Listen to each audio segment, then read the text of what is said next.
Hello and welcome to Ezra and Eliran.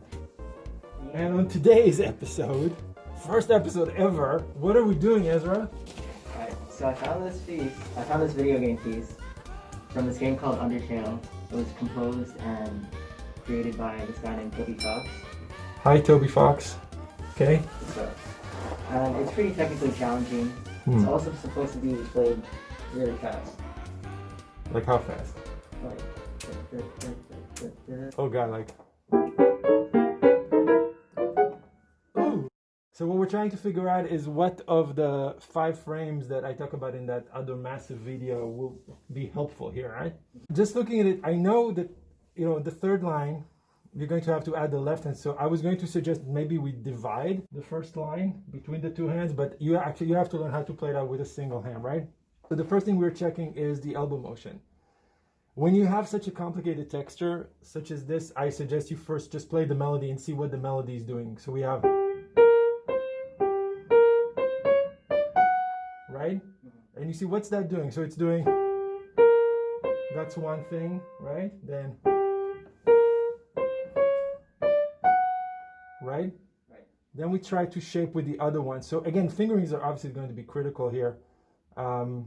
I would say 1, 2, 3 on the first one, 1, 2, 4, 1, 3, 5.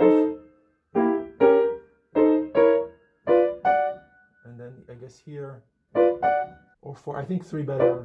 So 1, 2, 3, 1, 2, 4, 1, 3, 5. 1, 2, 3, 1, 3, 5. 1, 2, 4, 1, 3, 5. 1, 2, 3, 1, 2, 3, 5. Now the shape,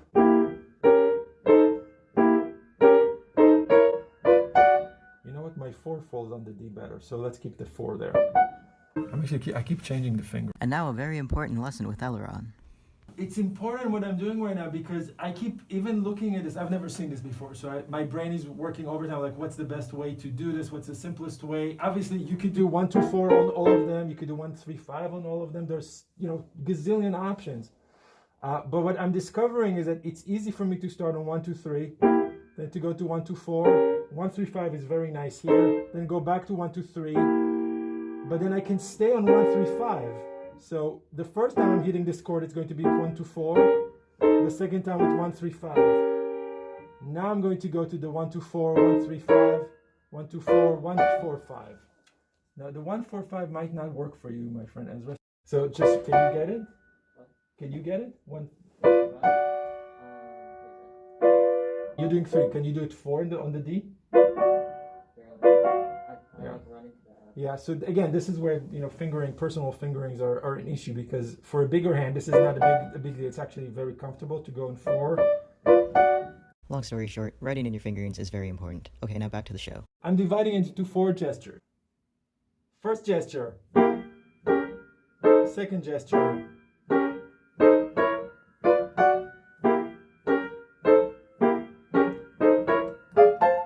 And then I guess the other notes, it's the same basic ideas. What fingering you're going to press on it and half a circle. Okay, so that's the elbow motion. So for the rotation, it's not going to be a massive motion here. It's not like we're going to flip the hand because it's fast, but we need to make sure that several things are happening. First of all, that the thumb doesn't lock on the B flat, active motion of falling, and we close. Second chord. Close. Now going back down. Then the 2. So why am I doing this crazy motion of closing the thumb? Because I'm trying to not keep the hand in the same chord position. I'm trying to release the notes. And I do that by just going back to that, if you remember in the video I talk about the 0 position or like the end of the rotation motion and then the falling and active motion. So I'm just basically trying to return to that original position. And if you just practice slowly like that, then you see that switching between the chords is not a biggie. You could also do this, which is a good exercise. I don't know if you can see that. You want to... I'm basically just rotating the thumb. And that that gives me that feeling of complete freedom in the arm. Open fingers, just try to get the fingers to stay open. I remember one of the tips that Veda used to talk about is if you could see the white of your fingernails, then you know that they're open. If you can't, it means that they're not. So try to see the white of your fingernails as you're pressing these notes and not grab them. I think this is what grabbing looks like. And that will tighten you up. And because this is staccato and super fast, you really need to keep it loose. It's even faster, right? Yeah. Like how fast? Oh my God.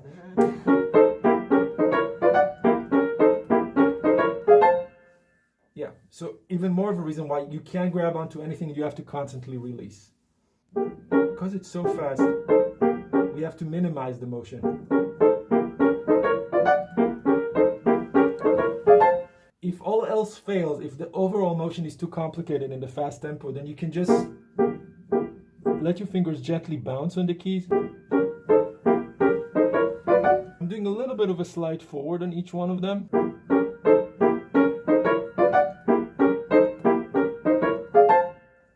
Yeah, I really find that the 4 here is helpful. To switch again is kind of tricky.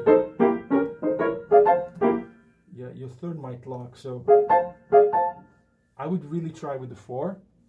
But obviously if you need to do the 3, the 3 will work there. So we're now looking at measure 32. I'm just going to go through the steps again. The elbow motion is out.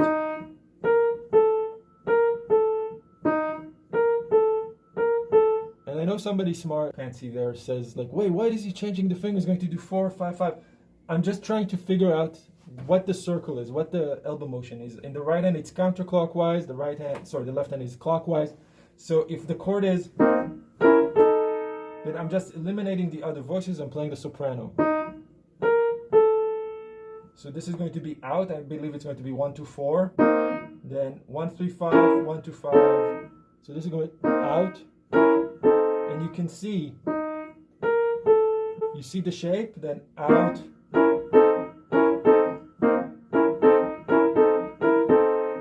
Rotation. Again, this is actually a big rotation thing because we have to close the hand here. Then follow the next one. So close the hand. The E flat makes room to the E natural, the F flat, excuse me. Then rotate. So this is a passive, then active, active. And then I have to get here. This is not comfortable because I have to get 5, 4, 3, and then I have to get. So it's a weird combination of notes, some sexy chords there. Rotation, it would be nice because we get to really kind of sort of smack this passively up, drop, passive, active. So all of these pinky chords, this one, this one, this one, are going to be sort of a passive throw of the hand up. This is a really awkward position, 5. So make sure that you release, then fall, release again, release again. Come out on this one.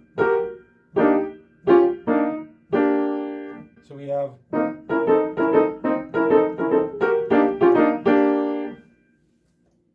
again, because everything after that is pretty much the same. It's just learning what exact notes Mr. Fox wrote and then figuring out the specifics of that motion, but it's pretty much the same. Now you're probably asking yourselves, well, he's not doing the rotation here and he's not doing the elbow motion there and he keeps changing his mind which frame he's using, and this is the point where the cooking becomes really, really important. You want to try? Should we do some footage with you trying? Maybe. Really feel the rotation there, allowing you to close, and then don't forget the fingerings, Ezra. Ezra, don't forget the fingerings. Thank you. I got that on tape? Yeah, you did. I can't stay up until 8 a.m. Kids, don't try this at home.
forgot the close. Oh, I'm supposed to do it too?